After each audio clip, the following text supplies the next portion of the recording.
Beautiful Venice, also known as the floating city, is linked together by more than 400 bridges, and each of its 118 islands are separated by beautiful canals. So take a step back in time and enjoy this must-see destination. But before experiencing Venice, you first need to know how to get there, so let us help you on your journey.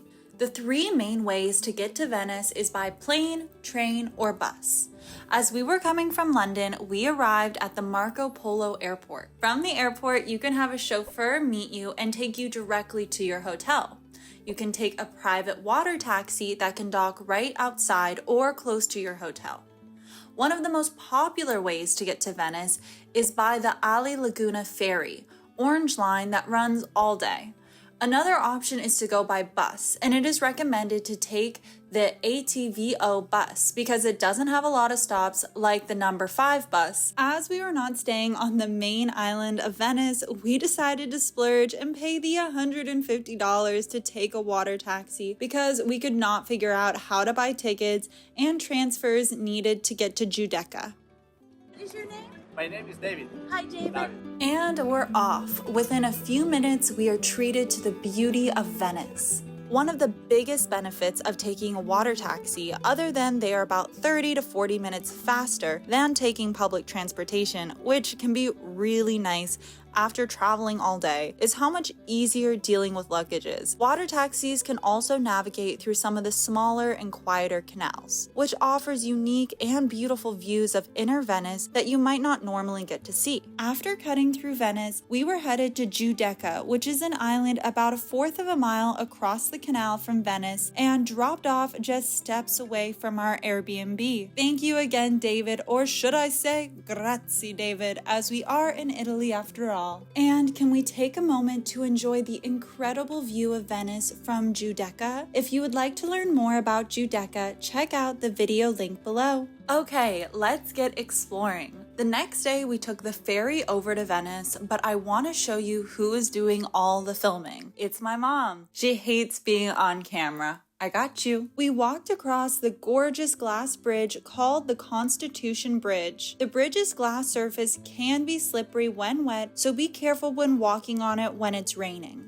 And now get ready to be lost in the magic of Venice and put on your walking shoes because there is so much to see. Its narrow streets wind you through quiet neighborhoods and then open up to the most incredible views. And if you don't eat in Venice, you're missing a huge part of the Venetian experience. Food makes everything better, right? And look at those pastries. Now that we have recharged, it's time to see Venice's most popular sites. And where better to start than Piazza San Marco, also known as St. Mark's Square, which is Venice's main public square, as well as being one of the largest open spaces in Venice. Basilica di San Marco, dating back to the 800s, is the resting place of Mark the Evangelicist, the patron saint of Venice. As you take your gondola ride under the Bridge of Sighs, did you know that this is named for the sighs of prisoners as they caught their last glimpse of Venice before imprisonment?